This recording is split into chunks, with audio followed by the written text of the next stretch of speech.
चलो, आप सभी को स्क्रीन दिख रही है? ओके। तो आज हम लोग ईमेल सिक्योरिटी के बारे में पढ़ेंगे। तो इन जनरल सिक्योरिटी क्या है ये सभी को पता है, और साथ ही में हमारे पास में कई सारे एंटिटीज़ है जिसकी सिक्योरिटी हमें बहुत ज़्यादा ज़रूरी होती है। जैसे कि उसमें से एक है ईमेल। अब ईमेल सिक्योरिटी एक चीज़ हो गई, साथ ही में जिस नेटवर्क पे आप हैं उसकी भी सिक्योरिटी हमें करनी पड़ती है। और उस सिक्योरिटी में दो तरीके हैं, जैसे कि वायर्ड नेटवर्क सिक्योरिटी और एक वाईफाई सिक्योरिटी, और उसी का एक भाग है ईमेल सिक्योरिटी। ईमेल सिक्योरिटी ज़रूरी इसलिए है कि आज हम लोग रोज़मर्रा का जो पत्राचार है, जो कम्युनिकेशन है, वो ईमेल के द्वारा करते हैं। हम लोग हाय हेलो तो कोई भी सोशल मीडिया पे बोल सकते हैं, पर ईमेल एक ऑफिशियल कम्युनिकेशन का भी माध्यम है, जिसके द्वारा कॉन्फिडेंशियल इंफॉर्मेशन, बहुत इम्पॉर्टेंट इंफॉर्मेशन भी आदान प्रदान की जाती है। अब ईमेल सिक्योरिटी के बारे में हम लोग पढ़ेंगे। अब देखो, ईमेल सिक्योरिटी क्या है? It refers to the measures and technologies used to protect the email messages and the system from unauthorized access, theft and abuse. इसका मतलब क्या है? अनऑथराइज्ड एक्सेस नहीं चाहिए। इसका अर्थ ये हुआ कि आपका ईमेल का पासवर्ड अगर किसी और को पता चलता है और वो मिसयूज़ करने की कोशिश करता है, तो क्या हो गया? वो व्यक्ति अनऑथराइज्ड हो गया। ऑथराइज कौन है? वही यूज़र जो उस ईमेल का ओनर है, या फिर जिसके मोबाइल फ़ोन से ईमेल वो कनेक्टेड है, वो ऑथराइज हो गया। अनऑथराइज्ड मतलब जिसका उसके साथ में कोई भी कनेक्शन नहीं है। उसके बाद में ईमेल के द्वारा जो, मान लीजिए अगर कोई कॉन्फिडेंशियल इन्फॉर्मेशन जाती है, तो एक तरीके से वो अगर हम लोग चुरा लेते हैं तो थेफ्ट कहलाएगी। और साथ ही में ईमेल द्वारा अगर आप किसी को गाली गलौज या ऐसी कुछ एब्यूजिव लैंग्वेज भी ट्रांसफ़र करते हैं, कुछ ऐसे ऑब्जेक्शनेबल फ़ोटोज़ भी ट्रांसफ़र करते हैं, तो वो एक तरीके का एक मेंटल स्ट्रेस, एक हैरेसमेंट भी हो सकती है। तो इस तरीके से हमें ईमेल सिक्योरिटी का मतलब ये जानना है कि ईमेल सिक्योरिटी ऐसी टेक्नोलॉजीज़ को बिलोंग करती है, ऐसी टेक्नोलॉजीज़ को इंगित करती है जिसमें कि हम हमारे ईमेल को प्रोटेक्ट करते हैं, उस ईमेल मैसेज को प्रोटेक्ट करते हैं। The goal of email security is to ensure the confidentiality, integrity and availability of email communication। का मतलब क्या है? अब देखो, ये जब ईमेल सिक्योरिटी की बात करते हैं तो इन जनरल सिक्योरिटी में भी ये तीन गोल्स हैं, तीन फीचर्स हैं। वो क्या है? तीन features: confidentiality, integrity and availability. अब तीन फीचर्स ये सारे मैंने समझाए हैं। कॉन्फिडेंशियल का मतलब ये है कि आपकी इन्फॉर्मेशन आपके अलावा किसी और को नहीं पता होनी चाहिए। आप अपना खुद का पासवर्ड है, एटीएम का पिन है, आप ऐसे बांटेंगे नहीं। जैसे कोई विजिटिंग कार्ड बांटता है, वैसे आप ईमेल के पासवर्ड्स, आपके अकाउंट के पासवर्ड्स बांटेंगे नहीं। तो कॉन्फिडेंशियल होनी चाहिए। इंटीग्रिटी, इंटीग्रिटी का मतलब है कि अगर आपका ईमेल किसी और को आप भेजते हैं तो वो उसी को मिलना चाहिए। पता चला मेल किसी और को भेजा गया और मिला किसी और को, तो mail communication should be integral. और अवेलेबिलिटी ऑफ ईमेल कम्युनिकेशन, उसकी अवेलेबिलिटी इस तरीके से होनी चाहिए जैसे कि आप जब चाहे तब आप उस कम्युनिकेशन माध्यम का उपयोग कर सके। तो ये है सिक्योरिटी के मेजर्स या गोल्स ऑफ ईमेल सिक्योरिटी। वही चीज़ है जो जनरल सिक्योरिटी की है। अब आगे हम देखेंगे कि email is like other forms of communication. मैंने पहले ही बोला है, जैसे कि हम बातचीत कर रहे हैं, हम पत्राचार कर रहे हैं, वैसा ही कम्युनिकेशन का माध्यम ईमेल भी है। It is important to use discretion before sending any confidential information through email, because your email travels through many systems before you receive it। अभी चीज़ क्या बताई मैंने कि जब हम लोग, एक व्यक्ति दूसरे व्यक्ति को ईमेल के द्वारा कम्युनिकेट कर रहा है, तो वो जो ईमेल है वो कई सारे राउटर्स से गुजरता है। अभी की बात थी, तो वो जो सिस्टम है, वो सिस्टम के भी सेफ्टी हमें देखनी है। हमारी ही सेफ्टी हम करेंगे, और बीच वाले ओपन है, बीच वाले सिस्टम्स को कोई भी एक्सेस कर सकता है। इसका मतलब क्या होगा कि आपका ईमेल सेफ नहीं है। तो हमें ये देखना है कि ये ईमेल की सिक्योरिटी क्यों कंसर्न्ड है? क्योंकि ईमेल ओपनली कहीं से भी जाता है, कई सारे राउटर से, कई सारे माध्यमों से दूसरे एंड तक जाता है, इसलिए उसकी सेफ्टी की ज़रूरत है। मान लीजिए हाथों हाथ ही मैं किसी को कोई चीज़ दे रही हूँ आमने सामने, तो उसमें सिक्योरिटी की ज़रूरत है क्या? नहीं, उसमें सिक्योरिटी की ज़रूरत नहीं है, क्योंकि ये तो 1 to 1 कम्युनिकेशन हो गया ना। पर ईमेल 1 to 1 है? नहीं है। क्यों नहीं है? क्योंकि वो जो ईमेल है वो दूसरे एंड पर, मतलब सेंडर, रिसीवर टू सेंडर जाते जाते वो कई सारे बीच के सिस्टम से गुजरता है। तो ये है, and it is possible for someone to intercept and read your email consequently. ठीक है, इसका मतलब वही चीज़ है कि अगर राउटर पे आपका मैसेज किसी ने कैच कर लिया तो वो रीड कर सकता है। उसने रीड कर लिया मतलब आपकी कॉन्फिडेंशियल इन्फॉर्मेशन जो आप भेजना चाह रहे हैं वो लीक हो गई। उसका फिर मिसयूज होगा या क्या होगा वो बात की बात है, बट वो लीक होने के फुल चांसेस है। तो यहाँ पे इस वजह से हमें उस ईमेल की कॉन्फिडेंशियलिटी, उस ईमेल की इंटीग्रिटी को सेफ रखना है। इसी वजह से ईमेल सिक्योरिटी महत्वपूर्ण है। आप कहेंगे कि भैया पासवर्ड तो मैंने किसी से शेयर नहीं किया है, तो मेरा तो ईमेल सेफ है। पर ऐसा नहीं है। केवल पासवर्ड अगर आप अपने लॉकर में रखते हैं, आप अपने दिमाग में रखते हैं और किसी को शेयर नहीं करते, फिर भी आपका ईमेल सिक्योर नहीं है। जब आप ये विचार करेंगे कि वो ईमेल कई सारे सिस्टम्स से जा रहा है, तो वो सिस्टम्स कितनी सिक्योर है, इस पर भी विचार होना चाहिए, और इसी वजह से ईमेल सिक्योरिटी महत्वपूर्ण है। अब आगे देखते हैं कि ईमेल सिक्योरिटी प्रोटोकॉल्स के बारे में। अब आपको पता है कि जब ईमेल एक एंड से दूसरे एंड में जाता है, सेंडर टू रिसीवर, तो कई सारे प्रोटोकॉल्स यहाँ पर काम करते हैं। तो सबसे जो इम्पॉर्टेंट प्रोटोकॉल है वो है SMTP। SMTP जो प्रोटोकॉल है वो आपका है सिंपल मेल ट्रांसफ़र प्रोटोकॉल। ठीक है, सिंपल मेल ट्रांसफ़र प्रोटोकॉल। अब ये जो सिंपल मेल ट्रांसफ़र प्रोटोकॉल है, वो सिंपल मेल ट्रांसफ़र प्रोटोकॉल क्या करता है? मेल एक एंड से दूसरे एंड को रिसीव और सेंड करने का काम करता है। आपके पास में SMTP प्रोटोकॉल आपके एंड में काम करेगा और जिस एंड पे जा रहा है उस एंड पे भी काम करेगा। तो इस प्रोटोकॉल के आधार पर एक ईमेल दूसरे कंप्यूटर्स के साथ या दूसरे मेल बॉक्स के साथ कनेक्ट होता है और एक ईमेल दूसरे ईमेल बॉक्स में जाता है।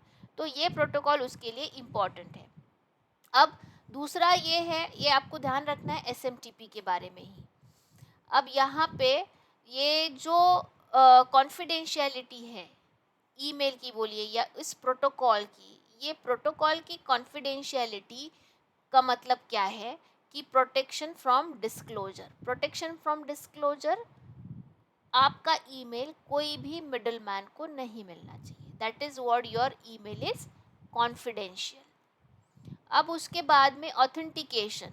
ऑथेंटिकेशन का मतलब क्या है कि जो व्यक्ति आपका ऑथेंटिकेट सेंडर है, जैसे मान लीजिए कि मैं किसी को ईमेल भेज रही हूँ, तो इनको ईमेल भेज दिया मैंने अंजनी को, और अंजनी ने ये देखा कि मैडम का मेल है, तो क्या हो गया? मैं ऑथराइज्ड हूँ, ऑथेंटिकेट हूँ।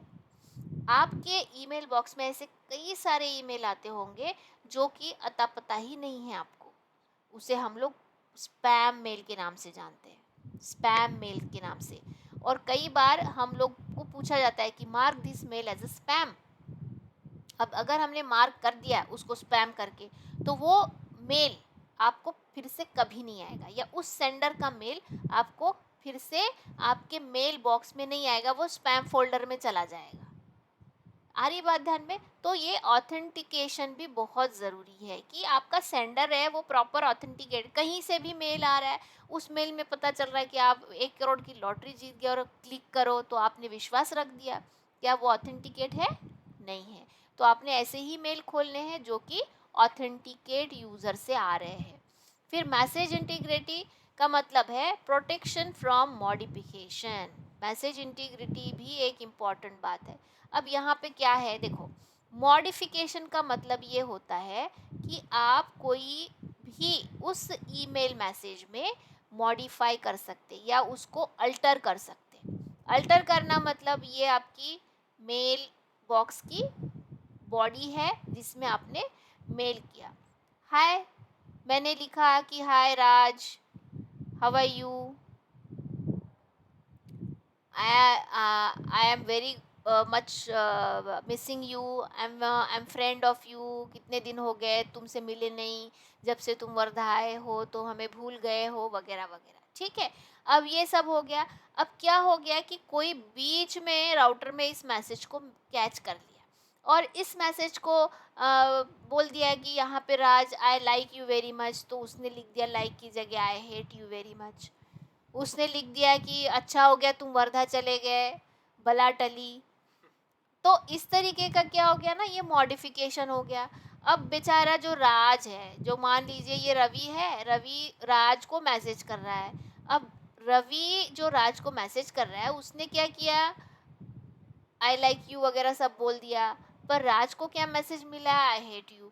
तो तब से राज ने क्या किया, रवि के बारे में बहुत बुरा बुरा सोचना शुरू कर दिया।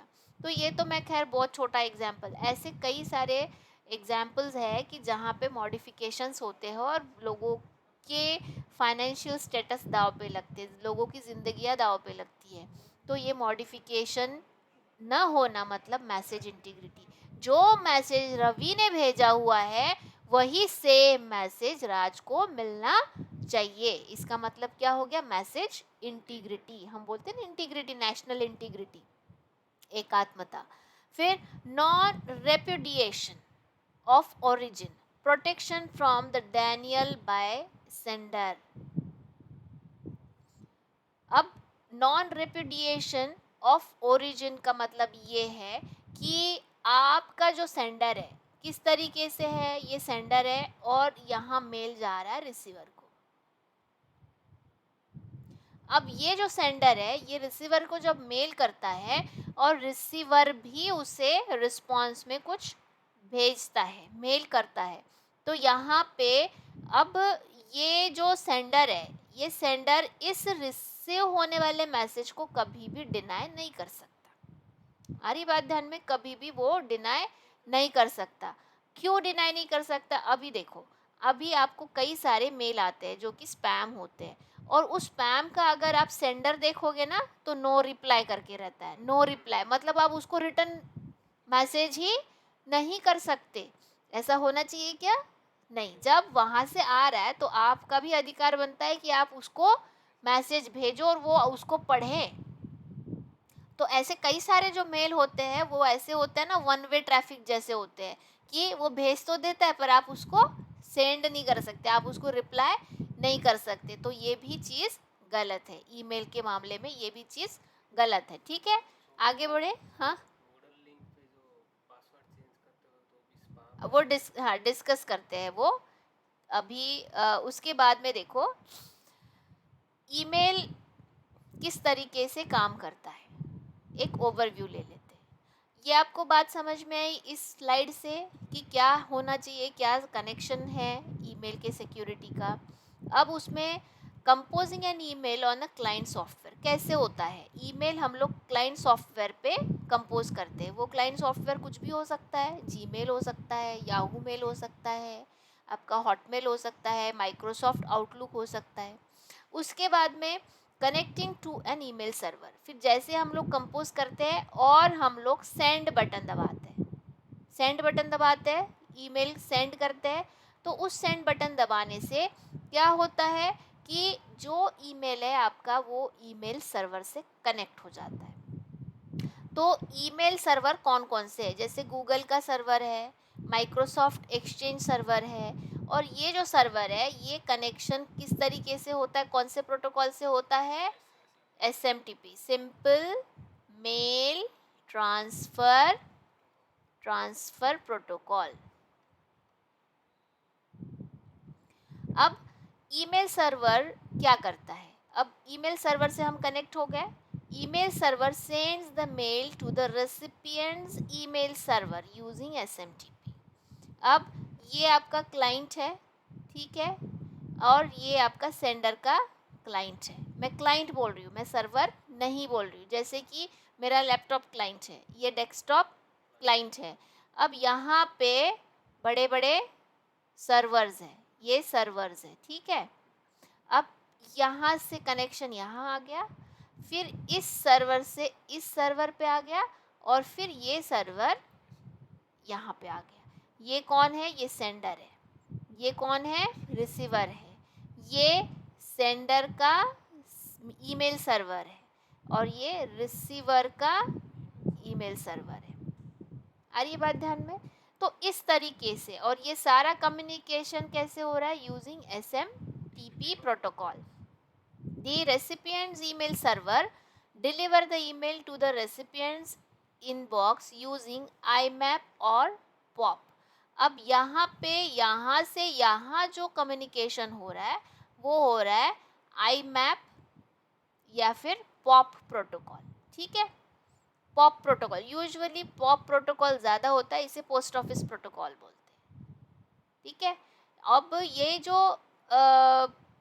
जो प्रोटोकॉल है, ये प्रोटोकॉल केवल और केवल रिसीवर एंड में रहता है। रिसीवर एंड में का मतलब ये है कि अब देखो, आप ईमेल तो भेज सकते हैं, पर रिसीव करने के लिए भी आपको अलग सा स्पेस चाहिए, आपको अलग सा सर्विस कॉन्फ़िगर करनी पड़ती है। तो इस वजह से हम लोग इसे पॉप प्रोटोकॉल, रिसीवर जो लेता है ईमेल अपने इनबॉक्स में, वो होता है पॉप या फिर IMAP की प्रोटोकॉल के हिसाब से।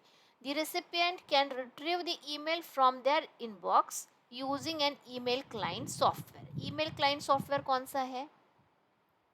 कौन सा ईमेल क्लाइंट सॉफ्टवेयर है? जैसे कि जीमेल, जैसे कि आउटलुक, जैसे कि याहू मेल या फिर Rediff mail. These are all email clients. Send भी कैसे किया हमने? ईमेल क्लाइंट की वजह से, फिर रिसीव भी ईमेल क्लाइंट की वजह से। तो recipient now can retrieve the email from their inbox using the email client software. Email client software कौन से हैं? जीमेल, याहू मेल, आउटलुक, जितने भी हॉटमेल, जितने भी मेल है वो सारे के सारे आपके ईमेल क्लाइंट्स हैं।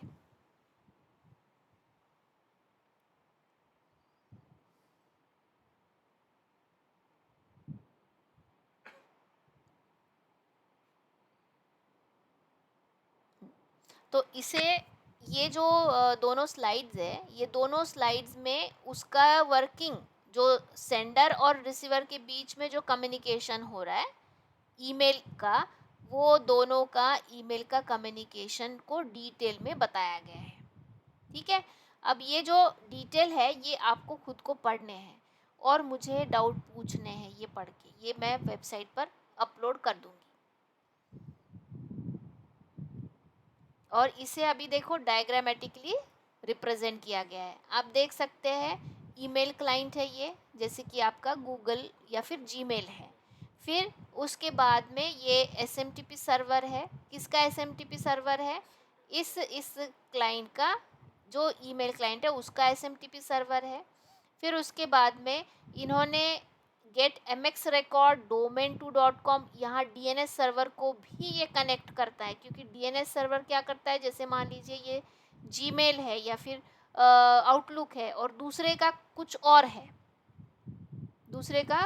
और है, तो आपका डोमेन नेम सिस्टम सर्वर भी यहाँ पे काम करेगा। डोमेन नेम सिस्टम सर्वर क्या करता है? डोमेन नेम सर्विस या डोमेन नेम सिस्टम क्या करता है? डोमेन नेम सिस्टम, जैसे कि जीमेल है, जीमेल का एक कोई IP एड्रेस होता है। गूगल है, गूगल का कुछ ऐसा IP एड्रेस होगा। ऐसा IP एड्रेस होता है, देखा है कभी आपने? तो डोमेन नेम सिस्टम का काम ही ये है कि इस तरीके का जो ये नाम है इसे IP एड्रेस में कन्वर्ट करना। तो इसीलिए ये जो सर्वर है, ये सर्वर आपका DNS से मैपिंग करता है, क्योंकि यहाँ पे जीमेल है, पर जीमेल का जो मैपिंग है वो क्या है, यहाँ पे ये ज़रूरी हो जाता है।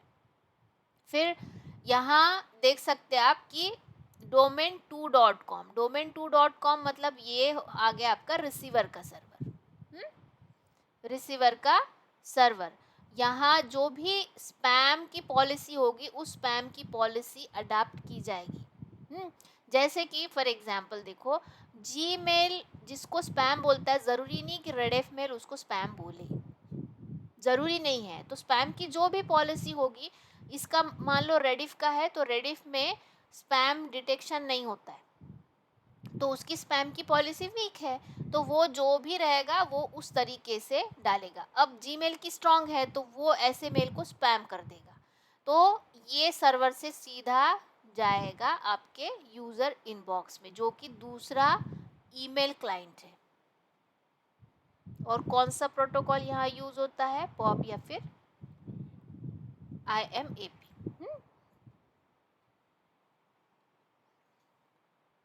Internet message access protocol. ठीक है, वर्किंग समझ में आ रहा है। अब ईमेल सिक्योरिटी महत्वपूर्ण क्यों है, ईमेल कैसे काम करता है, ये 2 पॉइंट्स हमने देख लिए। अब ईमेल पर कौन से अटैक हो सकते हैं, क्या क्या अटैक्स हम कर सकते हैं, कौन से हो सकते हैं, इसके बारे में देखते हैं। अब सबसे पहला जो अटैक है वो है फिशिंग। फिशिंग अटैक हर ईमेल सेंडर पे होता है, हर ईमेल ओनर पे होता है। आप पर हुआ है क्या? कभी कभी नहीं, हमेशा से ही आप पर होता आ रहा है। अभी थोड़े गूगल जीमेल एडवांस हो गए इसलिए वो बंद हो गया है। अब आपको मेल आता है कि यू वोन अ 1 crore, you got a lottery, you got a bonus, you received a reward of इतना इतना, ये सारे ईमेल आते हैं। ये क्या है? These are all phishing. इसे फिशिंग ईमेल्स बोलते हैं। फिशिंग ईमेल का मतलब ये होता है कि जैसे मछली कांटे में फंसती है, वैसे उस लिंक पर आप क्लिक कर लिए तो आप मछली जैसे फंस गए, तो ये आपका फिशिंग अटैक हो गया। तो ये ईमेल अक्सर इस तरीके से आते हैं, इसीलिए ईमेल में ये अटैक जो है फिशिंग अटैक बहुत कॉमन अटैक है। ठीक है, the type of email attack where the attacker disguised themselves as a trustworthy entity in an attempt to trick the recipient। समझ में ऐसे लगता है कि ये ट्रस्टवर्दी है, कोई बैंक का ये आएगा कि आपका पासबुक अपडेट होना है तो आप ना अपना पिन डालिए और उस लिंक पर क्लिक कीजिए वगैरह वगैरह। तो क्या लग रहा है, बैंक का मैनेजर का अगर मान लो ईमेल आता है तो आप तो बहुत लगेगा ना आपको कि ट्रस्टवर्दी कोई पर्सन है, ऐसा ही थोड़े ना है। तो आप क्लिक भी करेंगे, पिन भी डाल देंगे और फिर टाटा बाय बाय, इस तरीके। तो ये हो गया। उसके बाद में मालवेयर। मालवेयर का मतलब ये है कि जब आप कोई भी ईमेल के द्वारा, ऐसा कोई अननोन ईमेल आता है, अननोन व्यक्ति से आता है और उस ईमेल में कुछ फाइल होती है अटैच, आप लगता है कि आपको कोई जैसे मान लीजिए यूजुअली पहले होता था, जैसे हम लोग कॉलेज डेज में पढ़ते थे, कई अटैचमेंट्स आते थे कि I love you, love letter. तो भैया कॉलेज डेज में क्या है कि अरे किसका है, खोलो, इस तरीके की भावना आती थी। तो ऐसे इसमें जो अटैचमेंट खोली तो इधर वायरस इंस्टॉल हो गया। तो क्या हो गया, ईमेल पर ये भी अटैक हो सकता है। इसे सारे के सारे मालवेयर्स हम बोलते हैं। तो मालवेयर्स आपने देखे हैं, वायरस है, वॉर्म्स है, ट्रोजन हॉर्स है, ये सारे सारे मालवेयर्स है। अगर आप किसी लिंक पर क्लिक करते हैं या फिर कोई अटैचमेंट डाउनलोड करते हैं जो कि अनऑथराइज्ड रेसिपिएंट से आ रहा है, अनऑथराइज्ड सेंडर से आ रहा है, तो ऐसे इसमें ऐसे अटैचमेंट्स डाउनलोड ना करें, साथ ही ऐसे लिंक क्लिक ना करें। आपके इंटरनली क्या हो रहा है, वहाँ पे वायरस कहीं तो भी इन्फेक्ट कर रहा है, वॉर्म कहीं तो भी इन्फेक्ट कर रहा है, ट्रोजन हॉर्स कहीं तो भी डाउनलोड हो रहा है, इस तरीके के हादसे हो सकते हैं।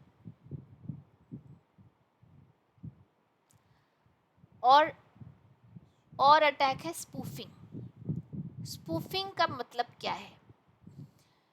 कि इसमें क्या होता है कि ये जो अटैक है उसमें अटैकर क्या करता है कि आपका ईमेल कहीं से तो भी वो हैक कर लेता है, आपका ईमेल आईडी पता रहता है उसको। अब आपका कोई दोस्त है, फॉर एग्जाम्पल आपका अंजनी, आपका कोई राज नाम का, रवि नाम का दोस्त है। रवि नाम के दोस्त का ईमेल आईडी है और ईमेल आईडी आपको पता है, पर फिर भी रवि और सिमिलर ऐसा कुछ मेल आता है आपके पास और हाय दोस्त ये बोलता है, तो आपको क्या लगेगा, रवि का ही मेल है, रवि से ही मैसेज आया है। पर वो रवि से मैसेज आया है क्या, नहीं, किसी व्यक्ति ने उसको फेक ईमेल आईडी क्रिएट कर दिया है। तो हमें क्या हम जो यहाँ पे सिनारियो क्या है कि रवि फिर तुम्हें उसी ईमेल से मैसेज करेगा, तुम रिप्लाई करोगे, धीरे धीरे क्या होगा कि आपकी बातें चल रही है दोनों दोस्त की और कैसे क्या, और ऑल ऑफ सडन रवि एक दिन बोलेगा कि मेरा ना ये ऐसे है, माँ हॉस्पिटल में है, मुझे पैसों की ज़रूरत है। अब इतने सालों से तुम उसी ईमेल आईडी पर कम्युनिकेट कर रहे हो, तो तुम तो दो, हाँ, तो अंजनी जो है तो बहुत मदद वाला बच्चा है, तो ऐसे ही कूद पड़ेगा और उसको हेल्प कर देगा। स्पूफिंग क्यों, स्पूफिंग का मतलब ये है कि वही व्यक्ति नहीं है जो आप समझ रहे हैं, उसने उस ईमेल एड्रेस को स्पूफ कर लिया है। तो यहाँ पे the email attack where the attacker creates an email that appears to be from trustworthy source but actually from a different source। Example से समझ में आई बात आपको कि इनका दोस्त वो नहीं है, वो कोई और ही है, पर इनके लिए वो ट्रस्टवर्दी है, रवि नाम का व्यक्ति इनके लिए ट्रस्टवर्दी है। This type of attack can be used to spread malware, steal sensitive information, manipulate the recipient into taking a certain action। आपको मैनिपुलेट कर दिया उसने, आपने पैसा भेज दिया। इवन कुछ सेंसिटिव इंफॉर्मेशन स्टील करने के लिए भी होता है, और manipulating the adding the malwares into your computer. अब स्मियर फिशिंग भी होता है। ईमेल के द्वारा क्या क्या अटैक हो सकते हैं इसके बारे में हम लोग देख रहे हैं। स्मियर फिशिंग क्या है? A targeted form of a phishing where the attacker carefully craft an email to appear as a thought it is from a trusted source in order to trick the recipient into revealing sensitive information। इसमें ये होता है कि आप किसी company के employ हैं, let us suppose आप ना एक बड़े डिवीजन के मैनेजर हैं, ऑल ऑफ सडन आपको सीईओ से ईमेल आता है, सीईओ से ईमेल आता है, या फिर आपको ऑडिटर जनरल ऑफ इंडिया से मेल आता है कि योर ऑडिट इज शेड्यूल्ड, हाँ, और just send your current audit statement with in 24 hours. Auditor से मेल आया है भाई, आपको मैनेजर को बोला है, तो आप तो बहुत अच्छे एम्प्लॉई है ना, बहुत ही प्रॉम्प्ट एम्प्लॉई है, तो ऑडिटर से मेल आते बराबर 1 साल का जो भी इनकम एक्सपेंडिचर का स्टेटमेंट है वो आप भेज देंगे। स्मियर फिशिंग में होता है कि कोई पर्टिकुलर व्यक्ति को इस तरीके से टारगेट किया जाता है। She carefully crafts an email to appear as thought it is from the trusted source. Auditor general of India से मेल आ रहा है, लगेगा ना अरे गवर्नमेंट ऑफिस से मेल आया है और ऐसा ऐसा है, आपका ऑडिट का इतना डिफिशिएंसी है, ये है वो है, इसमें आपको अभी क्लेम फाइल करना है, तो आप अभी इस साल का ऑडिट स्टेटमेंट भेज दो। भेज दो तो आपने भेज दिया, तो इससे क्या हो गया, आपकी कंपनी के सारे क्रेडेंशियल्स उसको पता चल गए सामने वाले को, इसका फिर वो और कुछ मिसयूज़ कर सकता है ना।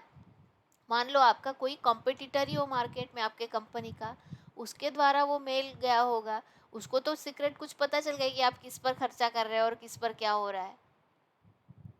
Smear fishing. फिर बिजनेस ईमेल कंप्रोमिस, ये भी थोड़ा सा उसी तरीके से है कि this email attacker impersonates a high level executive, मैं जैसे अभी बोल दी CEO of an organizer in order to trick the employee into making wire transfers or reveal sensitive information। एक व्यक्ति है, फ़ोन आता है आपको, हेलो आकाश, नहीं तुम आकाश नहीं हो, नितेश हो, हाँ नितेश, मैं चीफ एग्जीक्यूटिव ऑफिसर से उनकी पीए बात कर रही हूँ। सर ने कहा है कि आज का जो सेल्स और परचेस का डेटा है वो अभी के अभी व्हाट्सएप पर भेजना है, और नए जो कंपनी का डीलिंग हो रहा है उसके कितने रुपए का डीलिंग हो रहा है उसकी इंफॉर्मेशन भेजनी है। एग्जीक्यूटिव ऑफिसर की पीए बात कर रही हूँ, तो आप तो भेज ही देंगे definitely. That's what's the business email compromise. ये तो मैंने कॉल की बात की, पर अगर यही इंफॉर्मेशन ईमेल से आती है तो वही चीज़ हो जाती है, तो आप ईमेल द्वारा सारी चीज़ें भेज देंगे। तो यहाँ पे इस तरीके से ये हो रहा है। Then brute force attack. Brute force attack में क्या है कि आपका पासवर्ड कोई भी गेस कर सकता है। पासवर्ड वाला जो टॉपिक पढ़ाया है मैंने, उसमें ब्रूट फोर्स अटैक के बारे में डिटेल में पढ़ाया है। तो पासवर्ड आप अपना जो भी है वो कॉन्फिडेंशियल रखना है, बार बार आपको चेंज करना है। अगर आप नहीं करते तो आपका पासवर्ड किसी को भी पता हो सकता है, चल सकता है, और आपका ईमेल पे डायरेक्ट वो कंट्रोल कर सकता है। तो ये भी आपका पासवर्ड का है। फिर password reuse. Attacker can gain access to an email account if the user is reusing the same password for multiple times. ये भी एक तरीके का अटैक है। अगर आप बार बार एक ही पासवर्ड यूज़ कर रहे हैं तो attacker can guess it very easily. आपका पासवर्ड मिल गया, इसका मतलब क्या हो गया, रवि और राज के झगड़े कराना, ठीक है। आपके आए हुए कोई ऑफिशियल ईमेल्स है, आप कोई अच्छे व्यक्ति, आपके कोई ऑफिशियल ईमेल्स है उसका यूज़ करना, ये सारी चीज़ें फिर आपको तो पता ही नहीं है ना कि कोई और भी आपका ईमेल खोल के देख रहा है बार बार। तो ये सब भी अटैक का ही प्रकार है। Unsecured email servers. अगर ईमेल सर्वर्स आपके सिक्योर नहीं है, तो ईमेल सर्वर सिक्योर नहीं होने के कारण जब ईमेल सर्वर से दूसरे सर्वर पे जा रहा है तो डायरेक्टली कोई भी आपके ईमेल सर्वर को भी ट्रैप कर सकता है, अगर आपके सिक्योर ईमेल सर्वर्स आप यूज़ नहीं करते हैं तो। अब कैसा होता है इसमें कि मान लीजिए कि गूगल के सर्वर जीमेल पर ही अटैक हो गया, वो सिक्योर नहीं है, उनके बहुत सिक्योर है नो डाउट, पर उस पर ही अटैक हो गया। इसका मतलब क्या है कि जीमेल के जितने भी क्लाइंट हैं, आप भी जीमेल यूज़ करते हैं, आप भी यूज़ करते हैं, तो जितने भी है उन सभी का डेटा डेंजर में है। आ रही बात ध्यान में?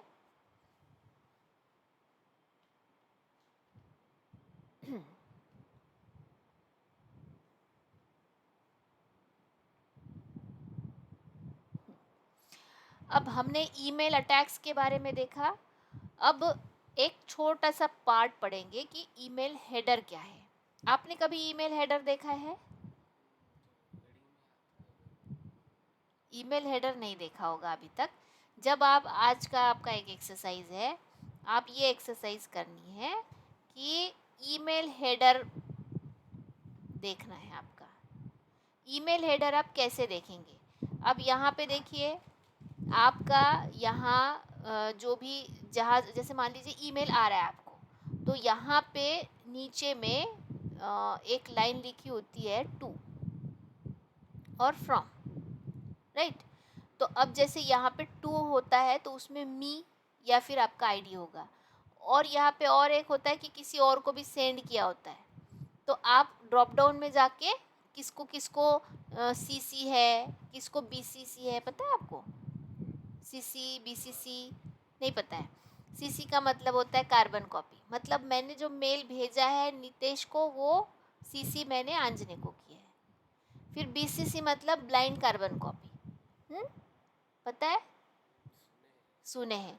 बीसीसी का मतलब होता है ब्लाइंड कार्बन कॉपी, मतलब अंजने मुझे मेल कर रहा है टू में, टू harshlatha@gmail.com।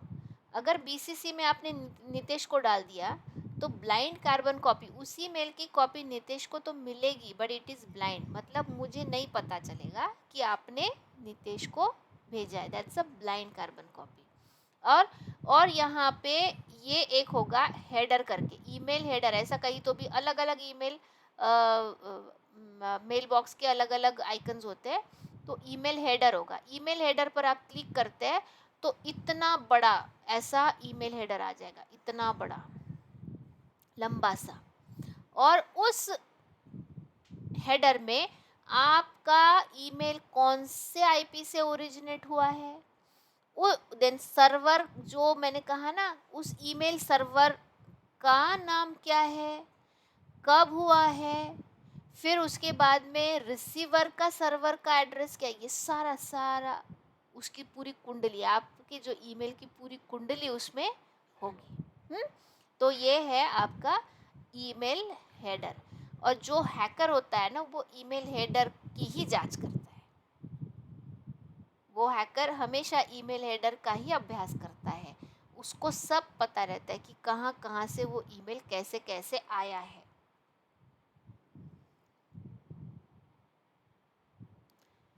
और जो हेडर है, वो हेडर अगर हमने अल्टर कर दिया, अब देखो यहाँ पे 2 में किसी और का एड्रेस है, मान लीजिए अंजनी का एड्रेस है 2 में, मैं भेज रही हूँ कोई ईमेल, 2 में किसका एड्रेस मैंने बताया, अंजनी का एड्रेस है @gmail.com। अब ये जो सर्वर है, ये सर्वर पे ईमेल आ गया। अब सर्वर पे ईमेल आ गया तो still I can alter the header. Header को मैंने अल्टर कर दिया और अंजनी की जगह मैंने किसी और को भेज दिया। मैंने मतलब जो मिडिल मैन है, जो इंटरेस्टेड है, वो सर्वर पे भी हैक कर रहा है। अंजनी की जगह मैंने ना अंजनी को मेरे अकाउंट के डिटेल्स भेजे, बैंक अकाउंट के डिटेल्स भेजे, तो सर्वर पे तो मेल गया ना। अब मेल चला गया तो 2 अंजनी की जगह मैं 2 नीतीश कर दूंगी, तो मेल कहाँ जाएगा, इन्हें नहीं मिलेगा, इनको मिलेगा। कॉन्फिडेंशियल बैंक डिटेल्स किसको मिल गए, फिर इनको भेजना किसको था, इनको। स्पूफिंग, यहाँ पे स्पूफिंग बहुत अच्छे से होती है अगर ईमेल हेडर, जिसने अच्छे से पढ़ाई की है ईमेल हेडर की और सर्वर्स के लूप होल्स जिसको पता है, उसको ईमेल हेडर स्पूफ करना आराम से आता है।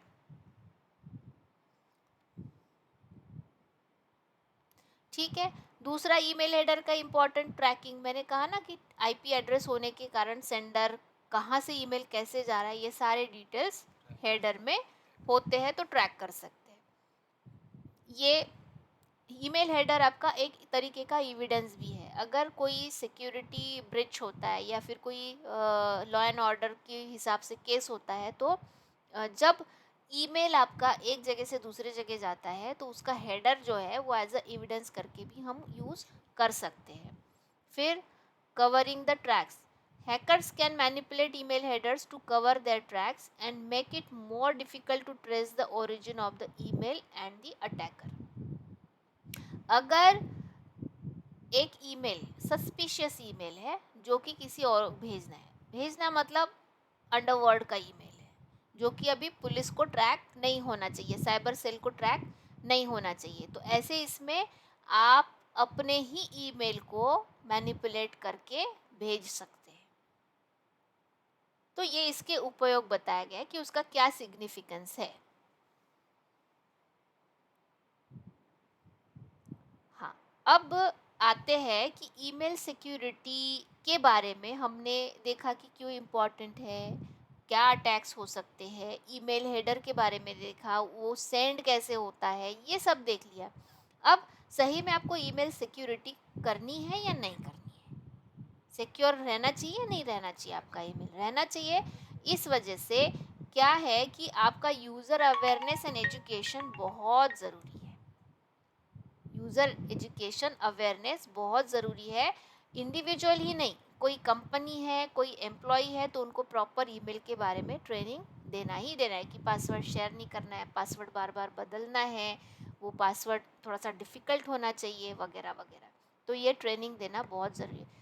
ईमेल सिक्योरिटी वैसे बढ़ेगी अगर आप लेमैन है 1 2 3 4 5 6 पासवर्ड, अगर ऐसा करेंगे तो क्या होगा, हर कोई आपका पासवर्ड इजीली एक्सेस कर सकता है। तो ये एजुकेशन और अवेयरनेस बहुत ज़्यादा ज़रूरी है। और साथ ही में कुछ और भी बेस्ट प्रैक्टिसेस है, जैसे कि encryption, encrypting the email messages with technology such as SSL, that is secure socket layer, या फिर TLS, that is transport layer security। ये अगर प्रोटोकॉल यूज़ करते हैं आप तो एनक्रिप्ट हो जाता है आपका मैसेज। अभी आप आजकल देखो HTTPS बोल के आता है, फिर SSL सर्टिफिकेट करके आता है ऊपर ही एड्रेस में। इसका मतलब ये है कि आप जिस सर्वर से कम्युनिकेट कर रहे हैं वो सर्वर सिक्योर है। तो ये भी गुड प्रैक्टिस है। उसके बाद में ऑथेंटिकेशन भी होना चाहिए। ऑथेंटिकेशन में ये है कि दो तरीके का, जैसे SPF सेंडर पॉलिसी फ्रेमवर्क होता है, और DKIM that is domain key identified email, and DMARC that is domain based message authentication reporting and conformance।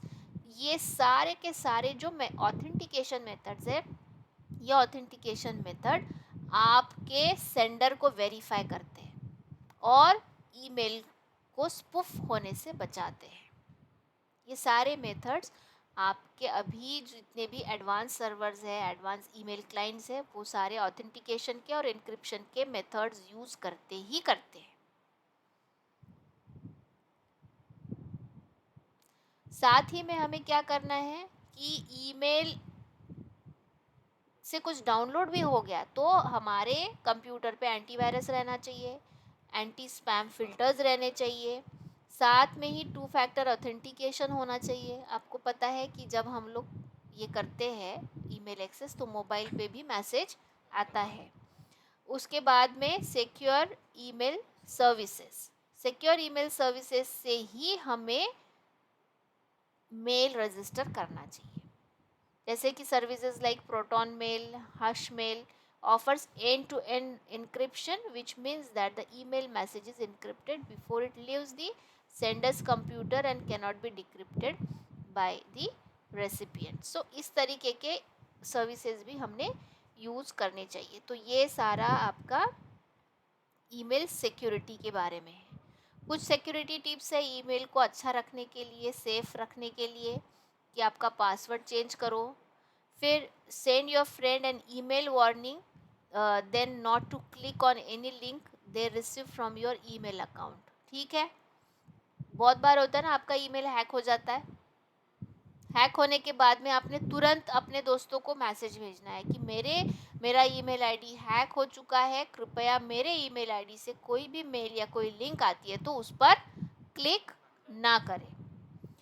If you have been hacked notify the authorities. Authorities का मतलब है जैसे कि आपका कोई ईमेल है जो कि बैंक से कनेक्टेड है, आपका कोई ईमेल है जो कि आपके इंस्टीट्यूट से कनेक्टेड है, तो ऐसी कोई भी अथॉरिटीज़ जो कि इम्पॉर्टेंट अथॉरिटीज़ है उनको भी आप नोटिफाई करना है। Make sure your computer is protected with an antivirus program and 2 factor authentication को आपको इनेबल करना है। तो इस तरीके से आज हमने ईमेल सिक्योरिटी के बारे में पढ़ा। उसमें हमने जो बिंदु पर जो ध्यान दिया है वो क्या है कि ईमेल सिक्योरिटी क्या है, उसका महत्व क्या है, ईमेल कम्युनिकेशन कैसे होता है, ईमेल के जो प्रोटोकॉल्स हैं वो कौन से हैं, उसके बाद में जहाँ ईमेल सेंडर टू रिसीवर किस तरीके से जाता है, ईमेल के अटैक्स कौन से हैं, और इन अटैक्स से बचने के लिए हम लोग क्या क्या उपाय, स्टेप्स या फिर जो भी सिक्योरिटी अपने लेवल पर कर सकते हैं वो सारा हमने देखा आज।